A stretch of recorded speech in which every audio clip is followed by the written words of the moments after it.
I will get started. I'm told that this is a very timely operation, so we'll stick to that. I'm Greg Bauer. I am a trustee of Mystic Seaport Museum and worked with the trustees here at the library to put this together. So thank you all for attending. I know just about everyone in this room, but admittedly, I am, by island standards, new to the island. I didn't start coming here until the early 1980s. Welcome all.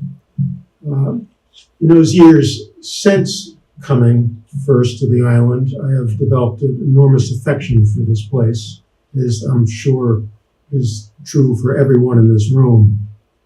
But before coming to Fisher's Island, I developed a great affection for this place just across Fisher's Island Sound called Mystic Seaport Museum. That happened because I used to cruise up this way as a boy with my family on our boat out of Bayhead, New Jersey, where my mother's family for 4 generations had been involved in the boat building business. I thought that 4 generations was significant until our primary speaker tonight comes with 7 generations of experience behind us. But I'm sure that you will find this afternoon's presentation to be very interesting. The museum has so much to offer, and I think you'll get a better sense for that after this presentation. It's a wonderfully fun place to visit.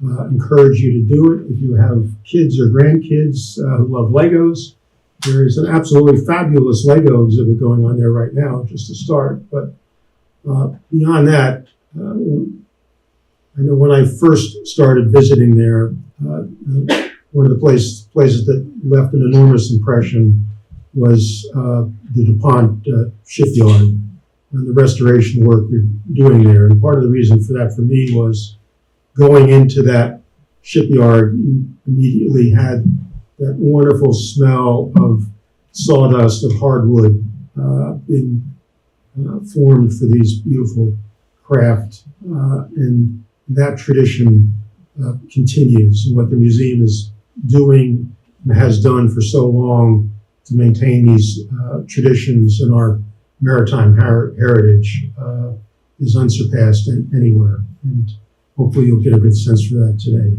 I'm going to turn it over to Shannon McKenzie, who is responsible for the waterfront operations, including the shipyard, for the introduction of Mike Coyle. Shannon. Thank you, Greg. Thanks, everyone, so much for having us here today to talk about the work of Mystic Seaport and bigger picture of maritime history along the Mystic River and in Noank and Fisher's Island Sound. So as Greg said, I'm Shannon McKenzie. I'm Vice President for Watercraft at the museum. I've spent almost 20 years there and currently oversee the shipyard and the collection of vessels and the operational boats that we have at the museum, which is really very exciting. As you can see, the shipyard is a very special place, surrounded by rainbows all the time. So although Mystic Seaport was founded almost 100 years ago in 1929, the first vessel, our sandbagger Annie, was acquired in 1931.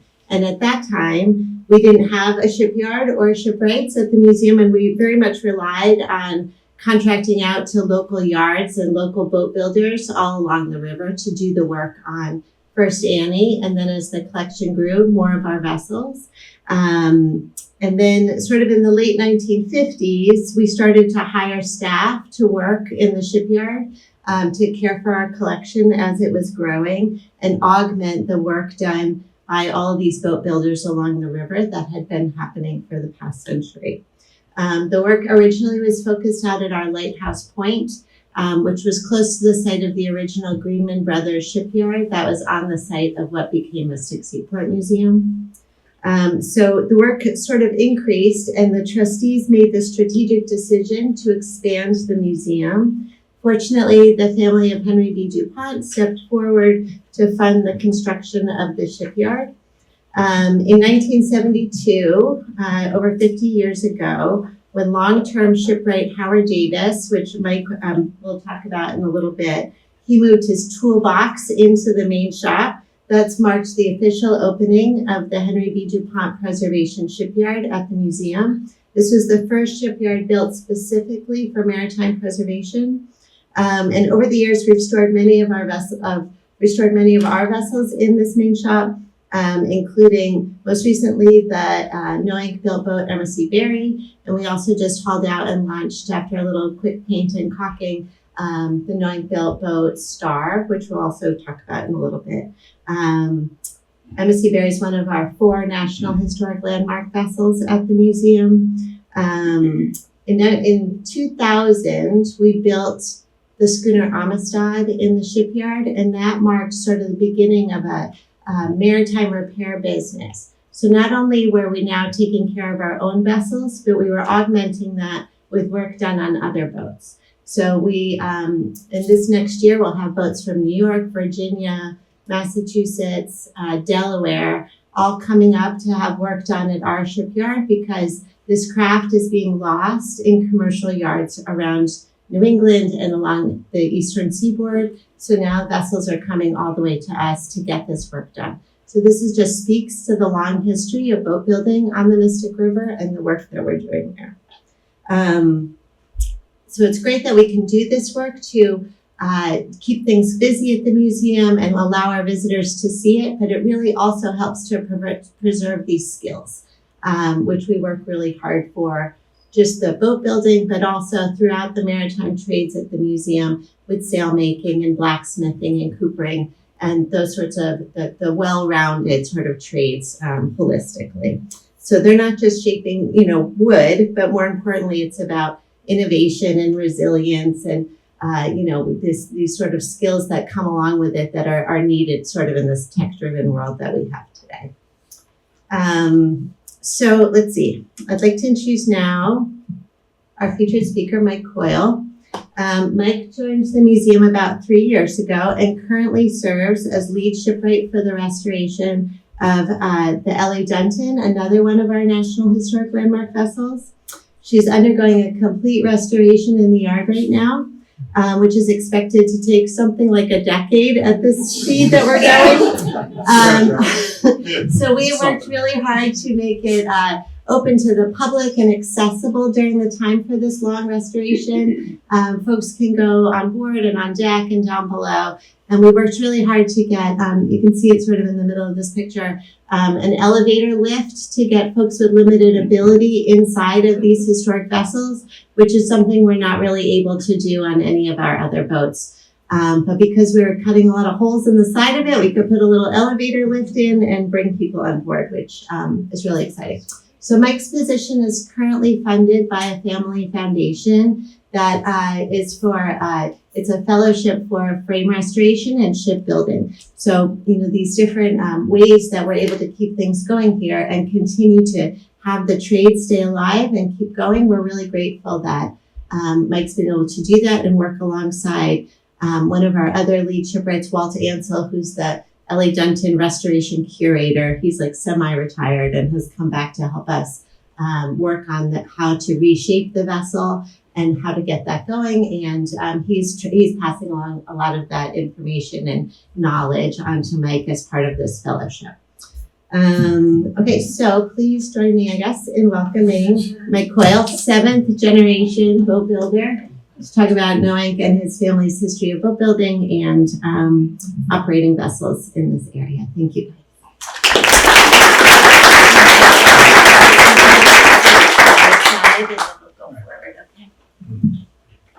Awesome. Thank you, guys. Yeah, my name is Mike Coyle. I'm 7th generation Noanker.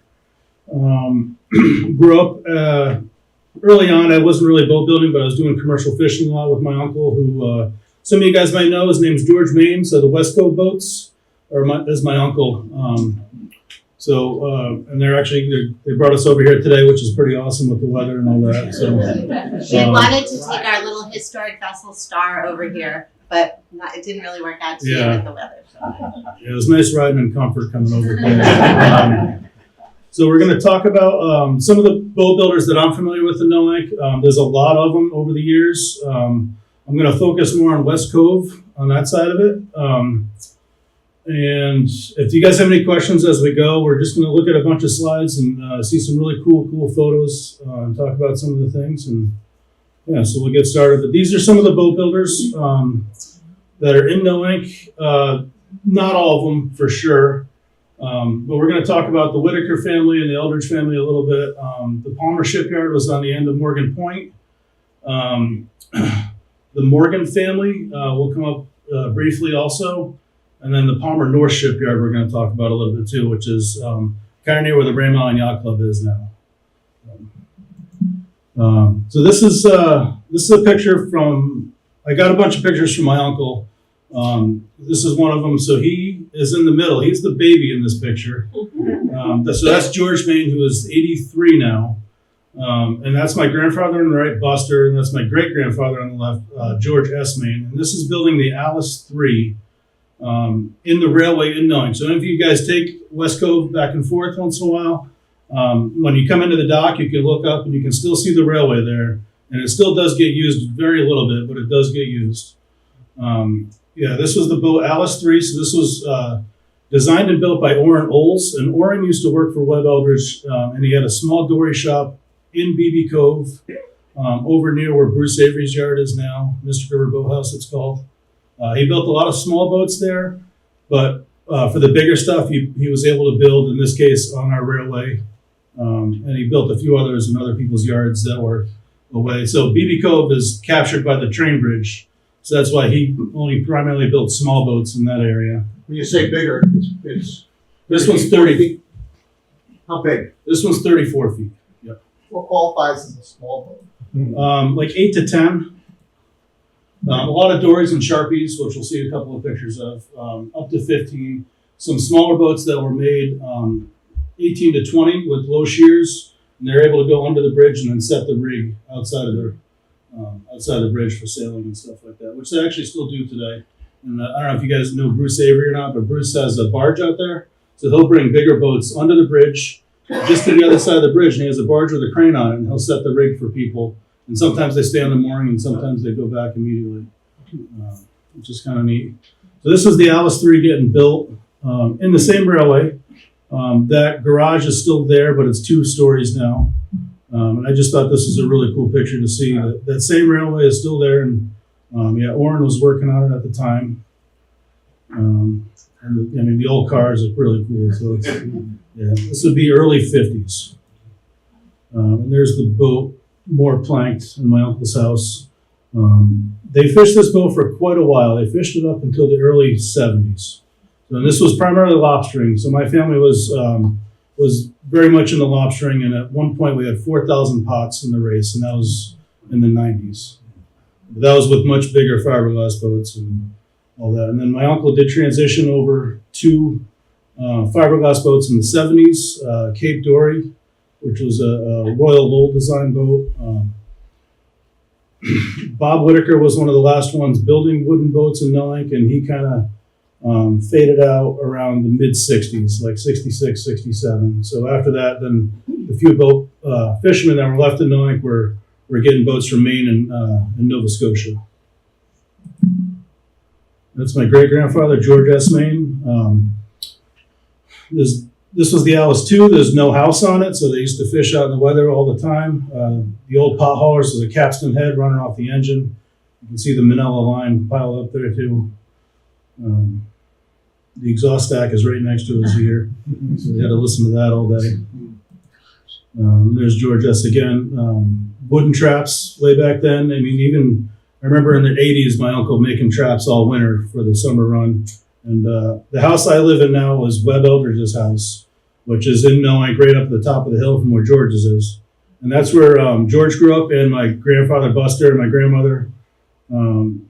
And when I moved in there, I was scraping paint and cleaning it up and doing all the windows and stuff. And the window sills had tons of nail holes in them. So I asked my uncle and my mother, I was like, what's all this? Remember anything about this? And my uncle told me that All winter time, they'd be building traps and they'd be knitting, making funnels. So they'd use the nails in the windowsill and they'd sit and watch out the window and they'd knit funnels for all the traps all winter. And, which is kind of neat. And I did get that skill. My uncle taught me how to make funnels. So I know how to sew nets, which is pretty cool. It's been a while since I've done it, but I was able to do that. That's Buster. That's in West Cove. He was my grandfather. I actually never met him. He passed away in the early 70s before I was around. I've heard a lot of stories about him. I've heard him very much like him. Whether that's good or bad, I don't know. There's the Alice 3 at the dock. This is a pretty cool photo. So this is the same dock that the West Cove still goes into now. And if you look in the background there, that is what is now Bill Spicer's house, but there's no marina. So this would have been late 60s, which is pretty wild. And I remember when the breakwater went in the mid 80s in West Cove. There's the color photo of the railway again. That would have been from the 70s. We've since put new track down and built a new cradle, and they're not wood blocks anymore. Just a couple of dories on shore there. This is a photo from the mid 70s. So that's one of the fiberglass boats that they got from Cape Dory. But again, you can notice that there's no marina across the cove there right now. You're kind of looking at Esker Point Beach through the trees, and that would be that would be what was now Bill Spicer's house. That dock is still in the same location. It is not the same dock. We've rebuilt it a couple of times. And you can see at the bottom of the screen, there's the railway there. One of his docks, before my time, but I remember it, is when they were replacing the dock I think it was in the early 80s. They actually took a bunch of the pieces of that dock and they made the walls in the Fisherman restaurant. So if anybody remembers going into the Fisherman years ago, the walls in there were my uncle's old dock. And there's a bunch of photos on that wall, which I haven't been able to find since. So in the late 70s, there was a whale that beached on Grand Long Point. And my uncle got the call. His boat was the strongest. And it was that boat. And he was able to pull the whale off the beach and get it back going again. And it, as far as we knew, it survived. It swam out of the race and took off, which is pretty neat. And I remember seeing those photos, but I have no idea where they are. This is on the dock looking up into the railway. So they used to haul the fiberglass boats there. And again, all the traps. So all winter they would cut oak and nail traps together. They used to be able to buy trap nails. It said on the box, trap nails. Again, all those days are long gone. So now we're moving on. This is a Webb Eldridge design boat. This one didn't have a label on it, but so Webb Eldridge was another boat builder in town. He started around 1903 on the end of Spring Street, which is as you're coming into the cove, going past Mouse Island and Morgan Point, you'll come up to Johnny Whitaker's boat, Whistler, which is a aluminum lobster boat. So that was the Webb Eldridge yard up until 1938 when the hurricane took it out. And Bob Whitaker used to work with Webb Eldridge, and Orrin Oles worked with Webb Eldridge, and Ivan Crossman worked with Webb Eldridge, and all these guys are all Noank names. The boat, the Alice 3 that my uncle had, was designed by Orrin Oles, but it was more than likely designed by Webb Eldridge. And the house that I live in, which my grandfather bought from Webb Eldridge in 1937, just before the hurricane.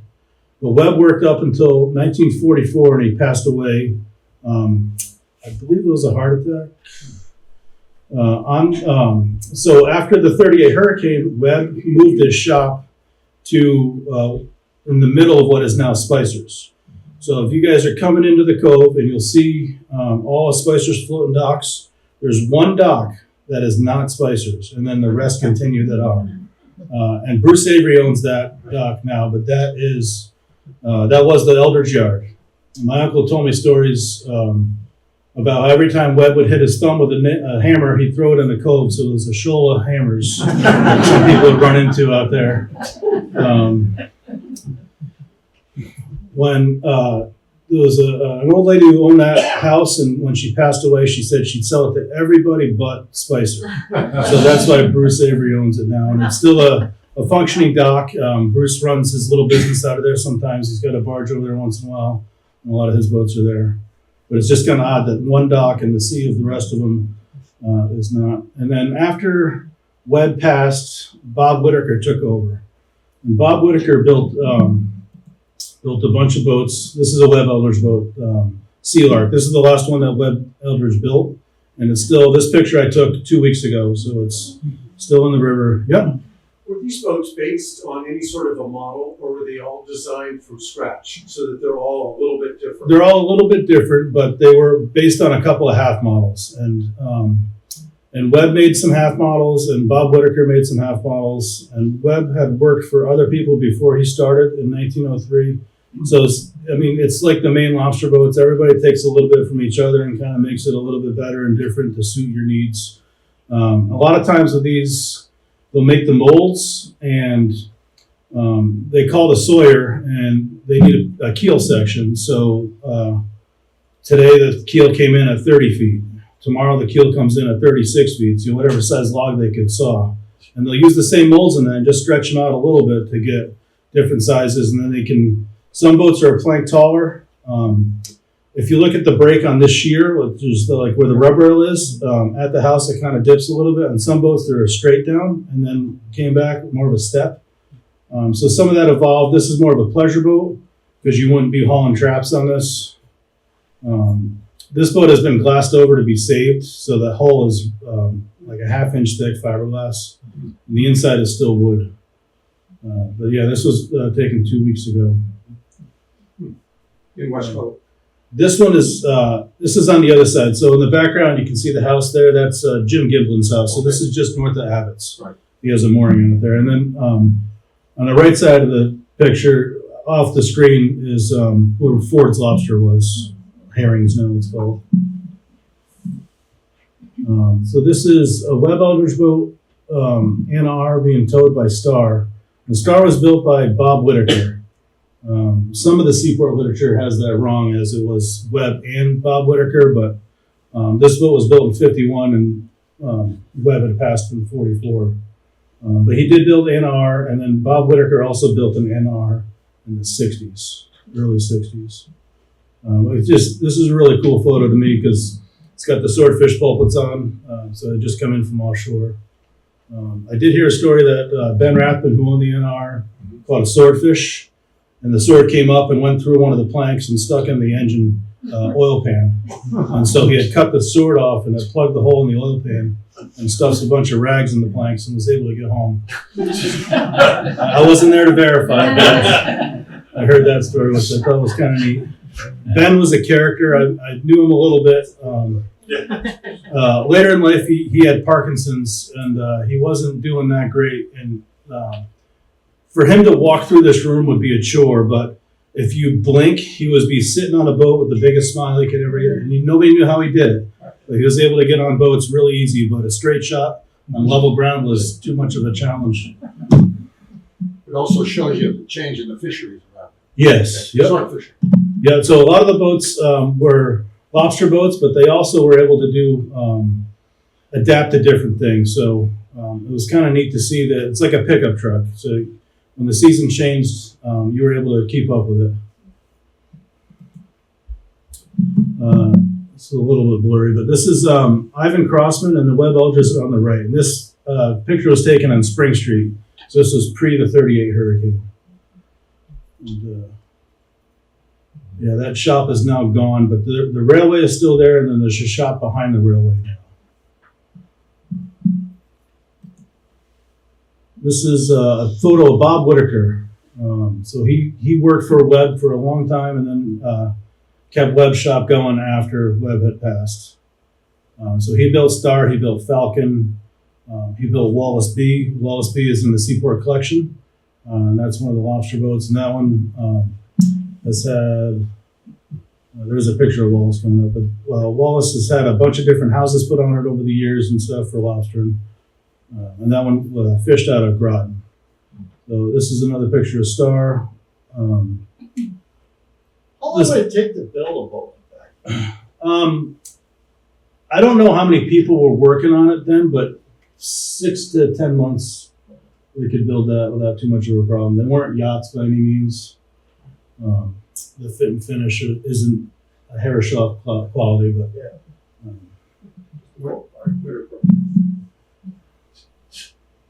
they built the Dutton in 6 months also, but that was a team of 50 to 70 people, which is kind of insane to think about. And we're doing it in 10 years. With four people. 4 people or less. This is Wallace B. So this is in the collection still at the Seaport. Kind of similar. It's got more of a sharp step in the shear for lobstering versus a pleasure boat.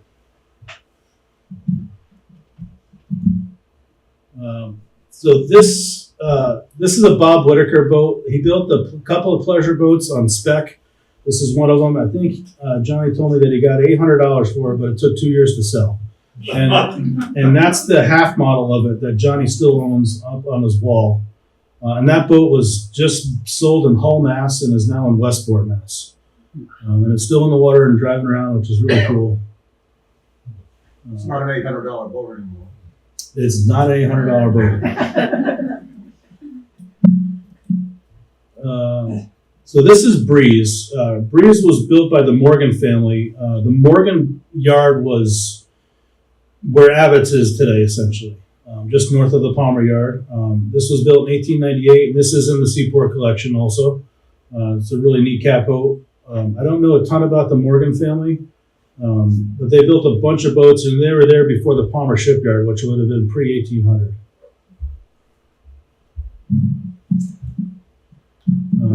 Emma Berry, this is a really neat photo with all the ice on it. So she was built at the Palmer North Yard, which is kind of near where the yacht club is now, on the Mystic River side, on the east side of Noank, off of Latham Lane. So it's way up north. They built a few of these boats. They're pretty neat. This one is when Emma has the schooner rig in it, which is really cool to see. Right now it's going to have the gaff rig. That's what it's going back to. It was a single mast. Right here it has 2 masts. Can you just talk about the wet wells? Yeah, so the wet wells, a lot of the Noank boats have what we call wet wells. So it's essentially a box that's caulked just like a boat would be, just like the hull, that sits in the middle of the boat, and there's a bunch of holes drilled in the bottom of the boat with plugs in it. And so when they go fishing, they'll take the plugs out, and that well will fill with water. And that was the fresh or the rejuvenated seawater to keep all the fish alive and lobsters alive before they had pumps and aerators and all that kind of stuff. And then you can just plug the holes and bring your catch out and pump it out, and it was dry again. A lot of the Noank boats had it. Wallace B had it. Star has it. Emma Berry has it. So it's pretty neat. I've only seen that on Noank boats. I'm not sure if it's happened elsewhere, but and one of the other things that I don't think there's a really good shot of it, but one of the traits of a Noank boat is, especially like Anna R and Star and all that, is the rudder is hung on the stern. So not like a modern lobster boat where it's kind of underneath under the horn timber. It hangs off the stern like you would have a tiller on it, which is pretty cool. And it's very functional too. You just have to remember it's there when you're backing up. Right? This is a view of the Palmer North Yard. So this is where Emma would have been built. That building is long gone. It's now houses. So that's looking up the Mystic River towards where the tracks are in Sixpenny Island. I'm not sure. There was no, a couple of these photos had no information on them at all. So I'm not sure who built those boats. Those are typical Noank boats. Doesn't quite look like a web boat unless they're really early on to me. But that single house, those guys are out in the weather all the time.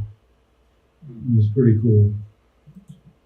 Prior to fiberglass, what wood were they using for the boat construction? The bulwark section? The boat No, construction. the boat construction. So in New England, the keel and the frames are all oak. Up in Maine, they used a lot of red oak because white oak kind of stopped growing north of Portland, and they cut a lot of it down.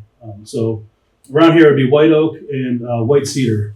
Sometimes they would use white pine if they had it. Because unlike today, these boats are only built to be 10, 15 years old. They weren't trying to get 100 years out of them like we'll try to restore them now. But a lot of them are local woods, so yeah, white oak for sure. Some white cedar, some they were starting to get shipments from the south up here in the 50s, so like cypress would start showing up a little bit and stuff like that. A lot of them were iron nailed.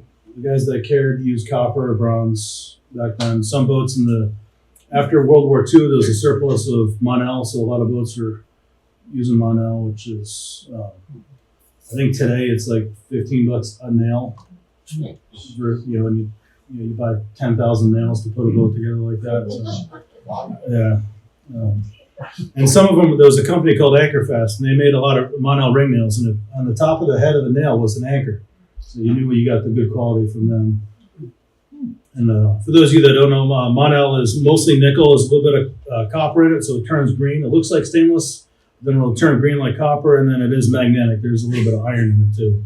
But it's as far as like galvanic corrosion goes in boats, Monel is one of the top ones. So it doesn't have a reaction with the wood, and it doesn't disappear and rust like ironwood. Way back, so the LA Dutton was built in 21, and that boat was put together with trunnels, which is like a wood nail essentially, and they would drive a wedge in the end of it to hold it in place. And those are usually made out of black locust, but all the metal fastenings in Dutton were wrought iron. And wrought iron has a higher carbon content, so it's better corrosive, but you can't really get wrought iron anymore. I did hear a story that we were looking for wrought iron for the Morgan restoration, and somebody had donated a tiger cage. A widow had donated a tiger cage that was made out of wrought iron. That's exactly what we used. Yeah, we had these crazy wrought iron cages. I guess I know why she's a widow. So it's really tough to get. So when we're putting the Dutton back together, we're going to use bronze instead of. So this is in the foreground here, this is a Noank Sharpie. So every family in Noank built their own Sharpies. The Davis family had one. Whitaker's had one. My family had one. My uncle still has the molds to it under the shop from the 30s. Most of them were 2 planks. Some were 3 planks. The bigger they got, they went up a little bit more. They were used for hand netting, hand lining fish in the cove for bait and all that kind of stuff, and getting out to the boats that were on moorings and all that. They're really simply built, 2 planks on either side. The bottom plank is an inch thick, and then it tapers to 3/4 at the top. And the way they did that was with a power planer that you'd feed it. And they built a wedge for it, so that when they put the plank into the planer, the wedge would tip it up and they'd be able to plane that. And that made the boats lighter, and they didn't have to add an inner chine to screw to, which is kind of a neat thing. And I ended up building one for this guy in Noank named Charlie Haynes, who was kind of a historian, but he had me replicate one of the Davis Sharpies from the, I think it was from the late 1800s, like 1890s. So the Noank Historical Society had part of it left, so I was able to take it and make that out of it, and that's built like they did it. That took me, I did it in 6 months, but I didn't work on it every day. I did it in the shop, on nights and on the weekends and stuff. And some of that was trying to figure out what they were doing, and actually I made that one out of white cedar, but a lot of them are made out of pine, so they're not around. They were built really quick. Straight stem, plumb stem. I used white oak. I used stuff that I had. The rub rails on that boat came from were a cut off from the boat Spartan that Dave Snedeker's redoing. Not Spartan, Dolores. Doris. Big hair shaft that he's restoring. This would be on top of Snake Hill, looking down. So this would be about where the Morgan yard would have been. Looking at Ram Island. Again, some more Noank boats. This is one of my favorite photos. So these guys are come in, and you can see on the stern, you can see the hung rudder. They're drying the nets. The house on the right over there is Jim Giblin's house. There was a guy that used to live in that area named Peter Brinckerhoff, who was an Arctic explorer. and he wrote a bunch of books in the 20s and 30s, and he lived there. And my uncle knew him, my great uncle knew him. He was kind of a crotchety guy, but Scandinavian, but he was pretty neat. He wrote a bunch of books about his exploring of the Arctic, which is really neat. But one of the coolest features of this photo is if you look in the background, there's a giant ship that they're building back there. You can see all the frames set up kind of over in the middle there. And that's what the Palmer Shipyard, which is now where Noank Shipyard is today. So it's pretty neat to see. What's the date of that photo? It just said from the 20s when I found it in our catalog the other day. And if you look to the left of the ship on the waves, there's a tall stack and two raked masts that's attached, I think are attached to something Yeah, substantial. that could have been the Alice Pendleton, but that was in the 20s. So I don't know if that was there or not, but they built even like 5-masted schooners there, which is kind of insane. I don't have the list of all the boats the Palmer Shipyard built, but I've seen a bunch of the stuff they've done, and it's pretty amazing. And then if you guys know where the Fisherman is, that's sitting on Palmer's Cove. And so on charts, they used to be, I was just telling these guys on the way over, so there was no real water out there. So they had a pipe that went through Palmer's Cove from Haley Farm down around Mouse Island and up to the Palmer Shipyard, and that's where they used to get all their fresh water from. So they just laid it on the seabed before they had city water and city sewer and all that. This is what we call Store Hill in Noank. So go past Carson's and down the hill. This is looking at Mason's Island through the buildings. The Latham Chester store is still there. The building on the right, just out of the frame of this, was the Payne Engine Company, and that's still there. It's the Oyster Co-op now in Noank. And that's where the engine for Sabino was built originally in 1908. The building straight ahead to the left there is gone, and that's the town beach now. I just thought this was a pretty neat photo. Yeah, this one's more the same with the Sharpies. Everybody had them. I think Paul Bates has like 40 of them in his basement in his garage. And it's really, his house is a museum into its own, which is pretty neat. Mike, did you know that that's where Amelia Earhart was married? And Paul Bates, yeah. Yeah. But he put a sign down at the red shed because he doesn't want people in his yards. Yeah, Paul Bates' yard, which is on Church Street, is where Amelia Earhart's husband's family. I didn't hear that, didn't What's you? that? Mace lives in Amelia Earhart's house. So this is 8th generation. So these are my two sons fishing off the back of my boat. So I thought I'd throw that in there for good fun. They were crabbing one day, and I thought it was kind of a neat photo. So that's what I got. Any questions?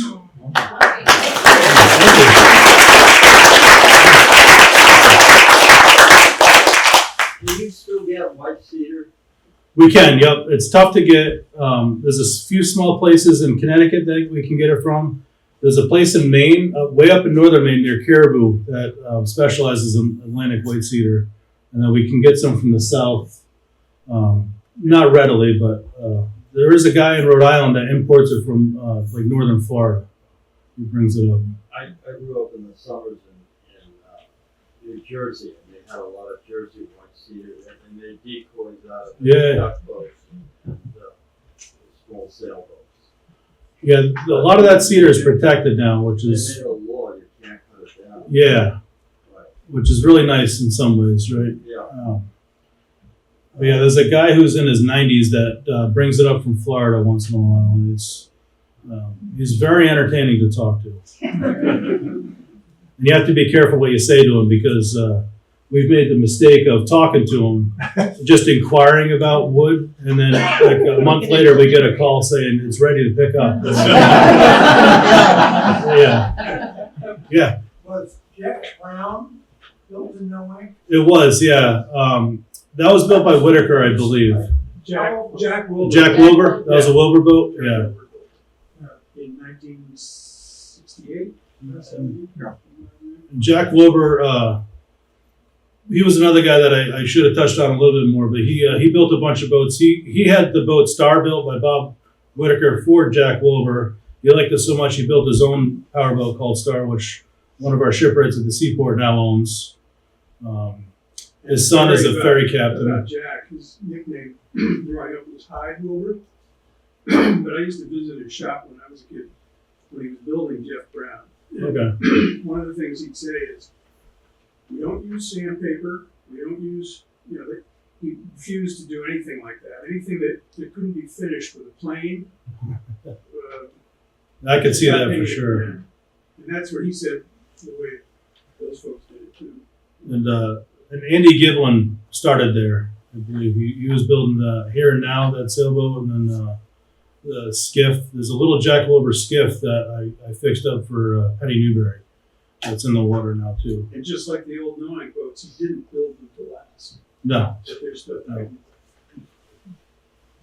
When you talk about these named boat builders and the fact that they had a crew working for them, can Yep. you describe a little bit like the hierarchy of, were they architects or did they get their hands on everything and did the other builders? They got their hands on everything. Yep. They were building alongside, and they were able to pass their knowledge down. So Howard Davis, who was a longtime Seaport employee, worked for Bob Whitaker for several years, and then in the late 50s, I think, he left Bob and then went to the Seaport. And then in the early 70s, right, 71, 72 is when the shipyard opened. So he moved his toolbox in, which is pretty neat. And then when he retired, he started volunteering in the shipyard gallery to talk about it to the visitors. And he would always say that he used to be a caulker and now he's a talker. Can you tell us a little bit about the big Mystic shipyard fire? How many boats were lost? Do you have any history on that? I don't know. The recent one? No. Back in the There were- 60s, 70s? I don't have any knowledge of that. The reason why there were no boats lost, Yeah, but none but of the you know, older ones. in we got there 69, so it must have been 75 or so. Just even A later. fair number of the QAs were lost. This was not Mystic And then, Mystic to be Shipyard. clear. Yeah. what was that funny DuPont boat? It was on the way. We called Luckily, it we didn't lose that. But there were quite a few boats lost. And that was a building fire. I have some dinghies from there. What were the power plants on those boats in the 50s, 60s? A lot of them were Lathrops, which were built in Mystic, which is now the bar, the engine room. So that was the Lathrop engine factory, and then across the street where the bake shop is and the consignment store and all that, that was the showroom. So that's why there's a ton of windows in there. What was like the horsepower kind of? Usually like 90 to 150-ish. A lot of them were industrial engines that they marinized, but they did design their own in some ways too. My brother, who was a plumber in Mystic, was digging up right behind the engine room bar for another customer, maybe like a year ago, and they dug up a Ford Model T engine. And they used to take those and put them into boats also, so they marinize them. A lot of times they use keel coolers, but nowadays they use heat exchangers and little keel coolers. But yeah, so there's the Lathrop, there's a bunch of engines, and Scott would be able to tell you more about that. But a big name around here was also Palmer. And Palmer used to take Hercules engines and international engines and then marinize them. And so in Star is a Palmer Hercules. So it's a Hercules and it's got 2 spark plugs per cylinder, which is really neat. One runs on the distributor and one runs on the magneto. So when you're out offshore fishing and you're only idling, there's not enough energy coming out of the generator to charge the battery. So you can run off the magneto instead and not kill the battery while you're running. So when you're trolling for tuna, you could be doing that for hours and hours. Right. So a lot of those are made by Palmer, which was in Costco, Connecticut, pretty local. Yeah. Where are you getting skilled labor? Is it generational or where were you? That's a tough question. A lot of them are coming from boat schools now. So like International Yacht Restoration School in Newport, we're getting a lot of stuff from that. And then, people just having an interest in it and coming and trying to learn the trade. But I think it's also like everything else, it's tough to find skilled workers for every trade right now. Some of us grew up with the Whittaker name on the waterfront down here. And in talking with John Noank, we never could put the two families together. I mean, the Whittaker sport fisherman building in Florida certainly in boat building. Yep. But I guess it's just, it came from England or somewhere, you know, it's Whittaker. They're not related. I don't know. I don't know too much about Johnny's family's history. I mean, Jack Whittaker was Yeah. a presence on the waterfront down there. And he built, which one of the boats that was here, was it Oh, Tireless? Or one of the boat, I think one of the boats at the Fisher's Island Yacht Club back in the 50s, Yes. the 60s was a Whittaker car. Yes, Yes. he had Hobo, which is a Hobo. sport fishing boat. Yeah. Pretty impressive piece of gear. Yeah. But And that was a Florida Whittaker car. and the Florida Whittakers are boat builders, Yeah. but they don't seem to be related in any way Yeah. to the Noank Whittakers. Yeah. We haven't been able to figure that out. Johnny would be the one to check with on that. Yeah, yes, John. Yeah. There is still a Whittaker in Noank. Yeah. Awesome. Any other questions? Thank you very much. Thank you.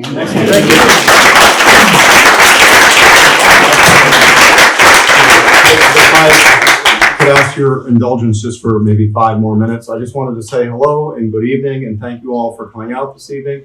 My name is Chris Freeman. I'm the president and CEO of Mystic Seaport Museum. A couple of you on the way in said, "Oh, you're the new guy," and yes, I am. I've been in the role of president and CEO now for about 6.5 months. But I grew up here in Stonington and sailing on Fisher's Island Sound. I don't have the same historic knowledge as you, Mike, but I like to think of myself as a local boy. And the short version of the story is I went away to school and lived away for about a decade, moved back here to settle down and start a family.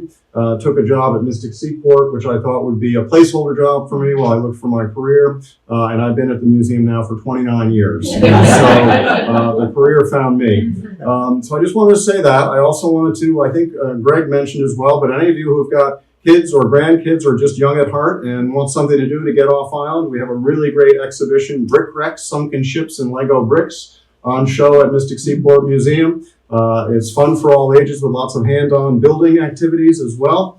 And then I just maybe can conclude by saying, many people think we're in the history business or in the heritage business, but more and more what we're trying to do is keep all of this knowledge alive and all of these stories brought forward into the modern era. And I think if there was really ever a good example or epitome of what living history is, I think we just saw it here tonight with Mike. His knowledge, his lore, his physical ability to do the work. It's both not just his knowledge of the community in which he grew up, but his knowledge about how shipbuilding works. The question was asked about how do we find the labor? And it comes back, I think, to something Shannon said and Howard Davis, right? Often it is imparted by working shoulder to shoulder with the people who've done the job. And that's really what we try to do at Mystic Seaport Museum at the Henry B. DuPont Preservation Shipyard. And I will close by suggesting to you that this all matters because, as David McCullough said, we must have a sense of our shared history and a sense of our place. For if we don't, it's a form of amnesia that is as detrimental to society as it is to an individual. We believe that's why this work matters. We believe why these stories are worth sharing and continuing to bring forward to future generations. Our founders believed very deeply, and it holds true today, that the origins of freedom so vital to our nation stem largely from our shared maritime traditions, and that is what we are trying to reinforce and hang on to at Mystic Seaport Museum. Thank you all for your time and attention.